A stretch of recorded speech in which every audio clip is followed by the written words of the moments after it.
It sounds like Musicians Force the podcast. What the fuck was that? I didn't even see it. My sniffle.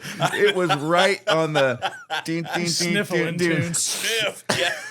I didn't mean for that to happen. Fuck it, leave it in. No, I'm It's gonna. Musicians Force the podcast. Mikey, Brandon, Hugh behind the camera. And it's episode 51. We got through our first live stream. Yeah. That was dope. That was slightly nerve-wracking, but I think we hang in there okay and did it. But Wasn't too bad. yeah, I think what we're going to start doing, if you're watching this, leave us any kind of question in the comments, and then we'll start answering them on the episodes. I think that'll be fun.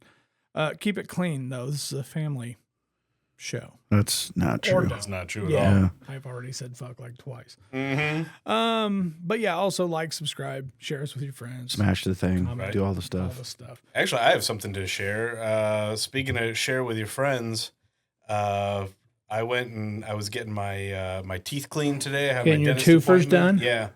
And I knew like my dental hygienist Linda, she's had a Hayfield cat pin up on her up on her Nice. shelf for a while, and that's how I found out Kasner went to the same dentist as me. He was like, "Hey, I saw the Hayfield thing," but today I came in and I don't know why this won't open the fucking photo.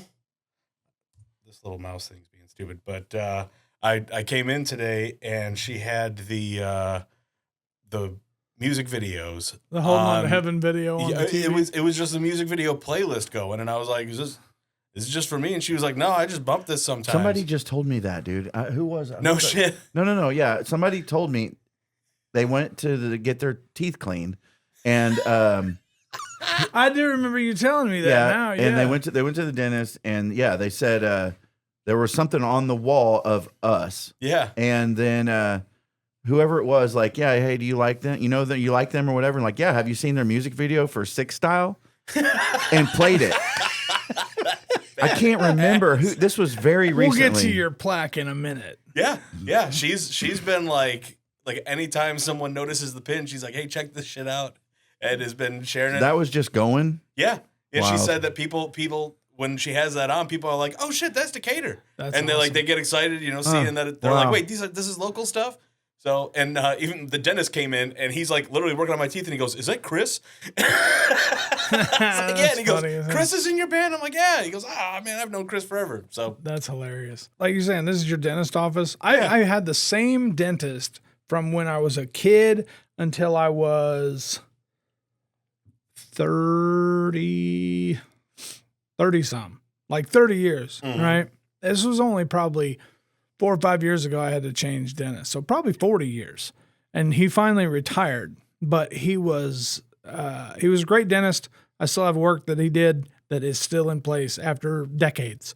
He was great, but he was like archaic in his ways, like old tools, old x-ray machines, all the stuff, like everything in there felt dangerous to some degree. Like it should have been recalled for some reason. did he give you the thing that you swallowed?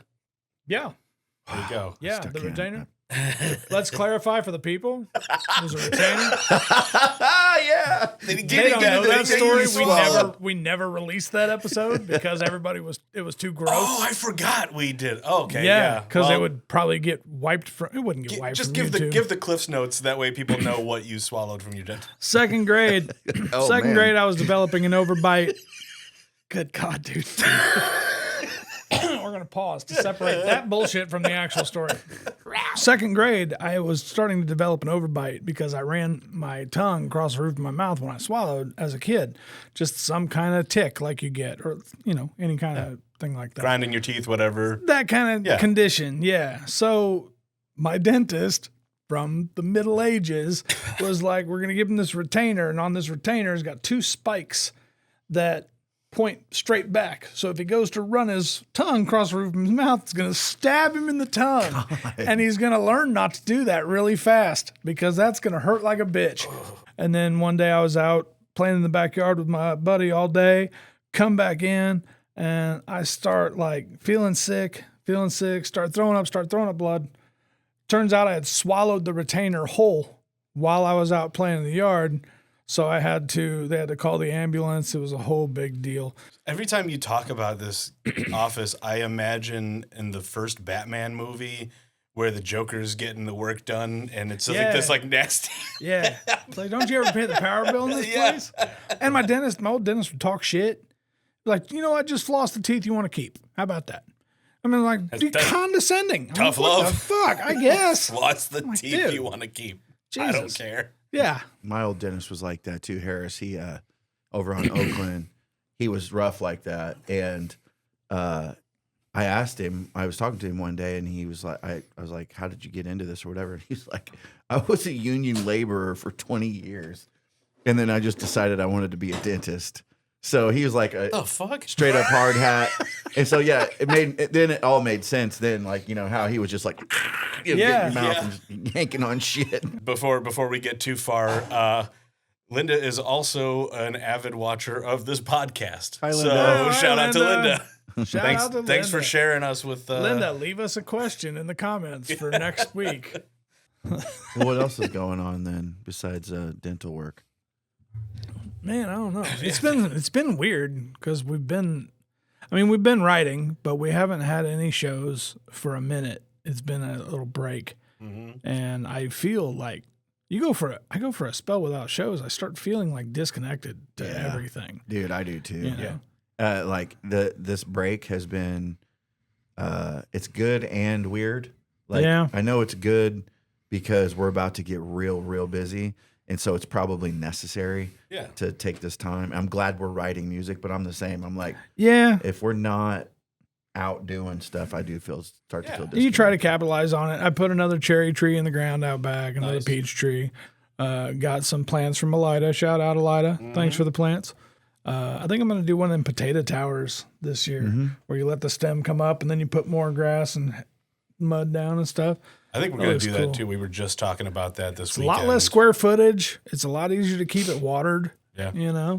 He's building some planter boxes out back that are like 3-tiered up against the fence. Oh, hell yeah. This yard is haunted.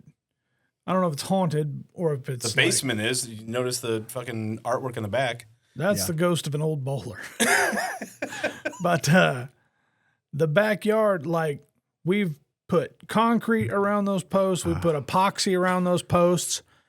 It's got the whole everything just moved. It's like a marsh back there. It's it is, dude. Freaking ridiculous. If you go all the way down to the end of the corner of the fence down there, you can put your foot on the grass and just push it down, like It's mush wild. it down. It's crazy. Someday Especially a after sinkhole's all the going to rain. swallow your pool. Yeah, no shit. I don't know, but man, We got a deep end. it's got like kickouts on it. So in some places, on the backside, I put extra posts in to like 6 inches away with like an arm holding it together. Right. And it's still, you can just push it like this. Jesus. So we're gonna make 3-tiered like stair-step planter boxes out of pallets and secure them to the back fence as like a boot and fill it with dirt. And if that much dirt doesn't hold that fucking fence panel in place, I'm driving my car through the whole fucking yard. Pool gone, deck nope, Everything gone. my engine gone, fence post gone, all of it no. Fuck. But yeah. So You wouldn't need your car. I could ride my bike through that fence. Oh shit. That would be funny. I forgot to when Linda was asking me if we had any shows coming up in Decatur, and I was just like, I don't think so. And then as soon as I got home, I think you probably Rock shared Springs. from the band page. I was like, oh shit, Rock Springs. Yeah, Rock Springs. Not till August, but you know. But that's our only hometown show coming up this year. I mean, At we're least that's usually on the only books, good for right? 2. Yeah. Honestly, we do usually end up doing something in the summertime and then something around Christmas. Yeah. Fuck a segue. I was on a job in Champaign a long time ago. And, Your voice sounds extra sultry right now. oh, sorry. it Sorry. I was on a job. This general What were foreman, you wearing? the general superintendent of the entire job site was he used to be a concrete foreman back in the day. So super rough dude. But you didn't know that unless you knew that about him. Yeah. But he's got the white hat and it's clean and shit. And he would wear a button down shirt and everything. But like his name's Dooley.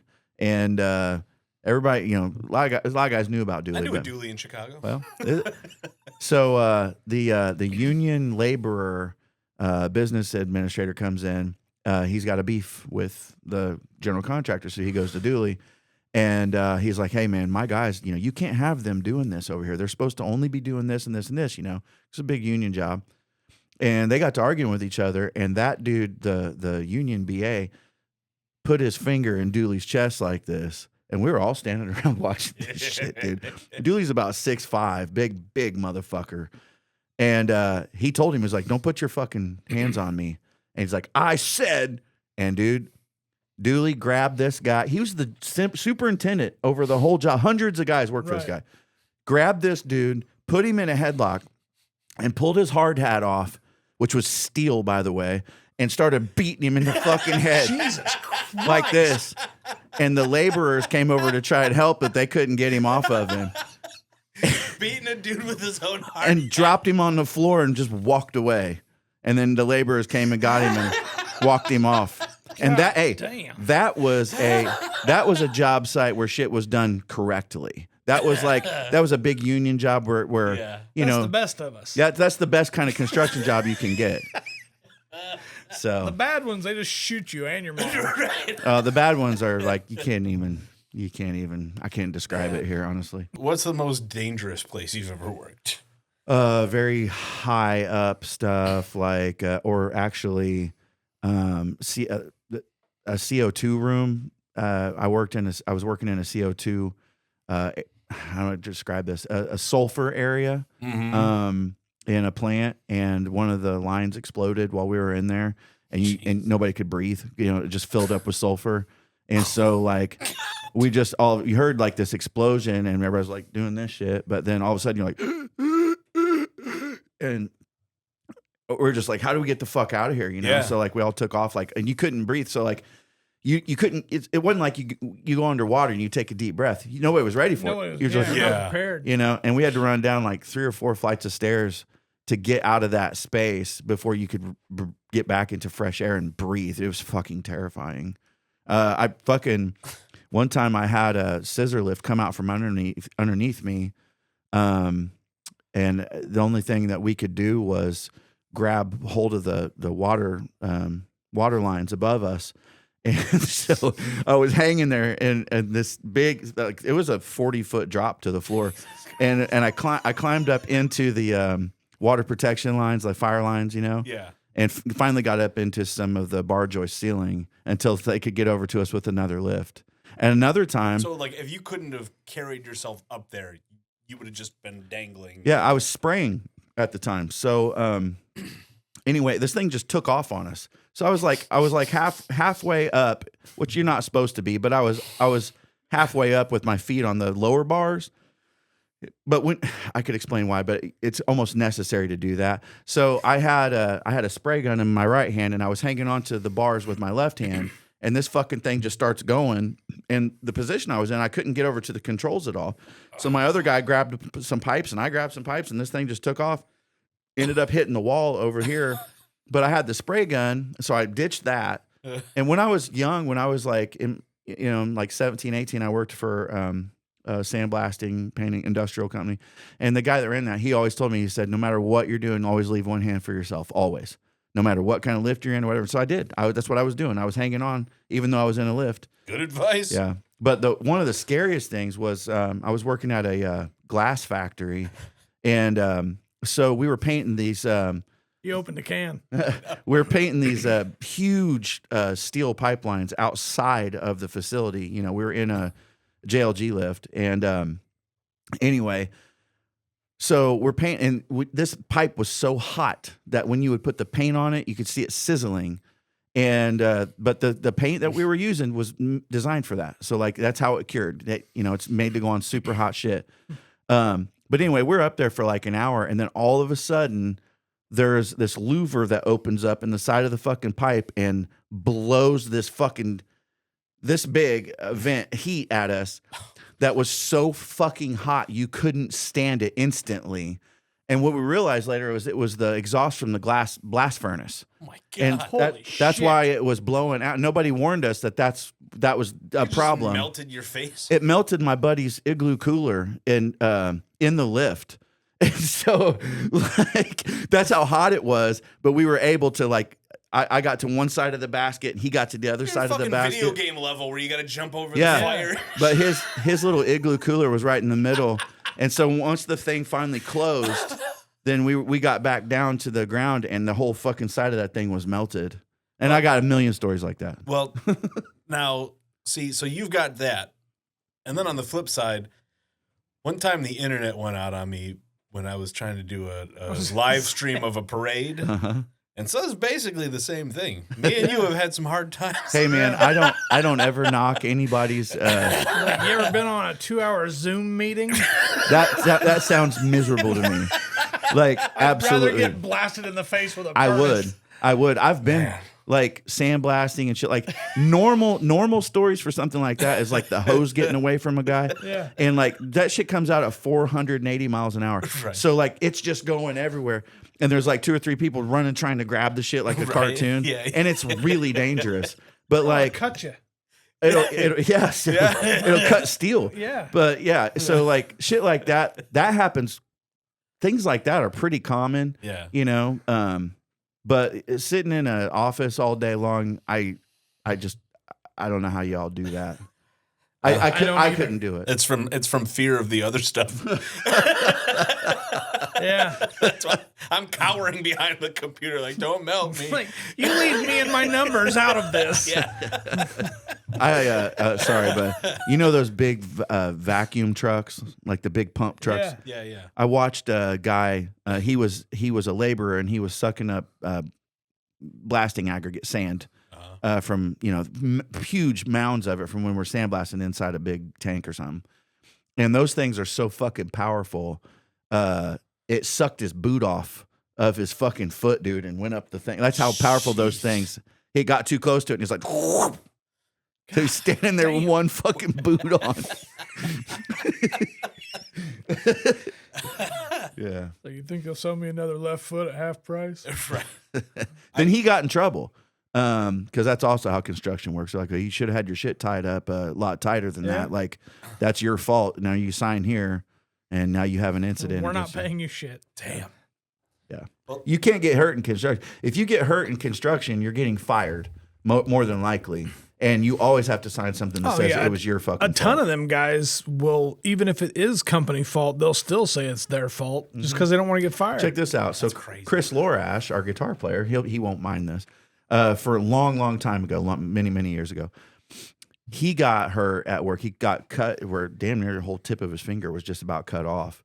And he left there so that he left the job site so that he wouldn't have to fill out a safety thing or whatever, and then came to my house so that we could take him to the doctor so that there's no incidents against the company. He came to my house another time just to get stitches because my ex-wife was a nurse and he didn't want to do the safety thing. I don't blame him because... So did he just count that as like he got dinged for skipping work instead of getting dinged for an injury? See, the foreman... I don't even think they dinged him. The foreman was in on that. You know, the foreman... Okay, so the foreman was like, dude, and he's like, I know. And so the foreman actually drove him to my house. Well, I mean, at least they're playing ball. Yeah. And helping him, you know, with that stuff. I think we probably got enough for one episode if we want to wrap this one up. Well, it's been Musicians Force Podcast with Mikey, Brandon, and Hugh from Harlem, Hayfield. Make sure you like, comment, and subscribe. Again, leave a question for us and we'll answer it on the next episode. Well, 2 episodes from now, because we're shooting another one next. So, peace.